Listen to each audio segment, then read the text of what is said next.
In the small town of Oakhaven, everyone knew Elena Vance. She was the night shift nurse at St. Jude's, the woman who held your hand during your worst hours. To the community, she was a pillar of selflessness.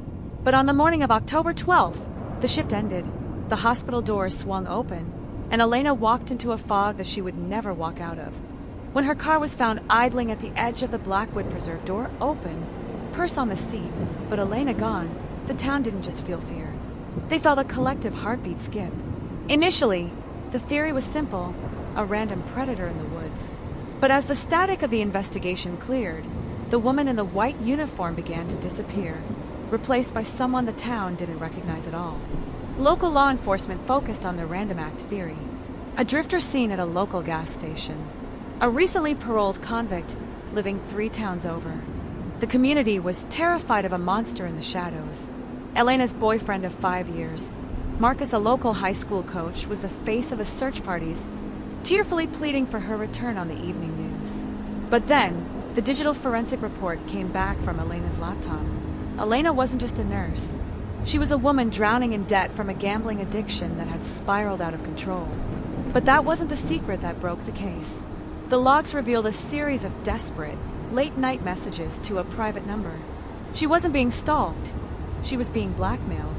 Someone knew Elena had been diverting high-end painkillers from the hospital pharmacy. Not to sell them, but to keep someone else quiet.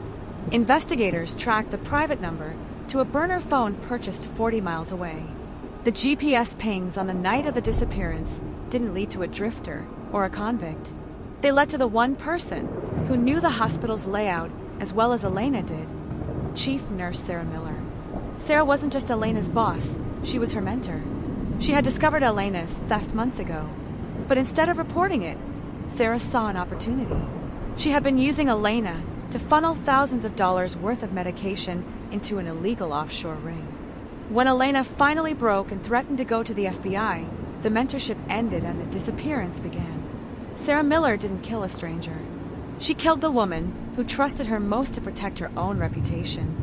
Elena Vance wasn't a perfect saint, and Sarah Miller wasn't the town's hero. In the end, Oakhaven was left to mourn a woman they realized they never truly knew, while staring at a monster they had invited to their dinner tables for years. The search for Elena is over, but the silence in Oakhaven, that's a static that will never go away. Every case has a frequency. Sometimes, you just have to listen past the noise. I'm Static Solved, and this is Static Solved. Subscribe to keep the signal clear.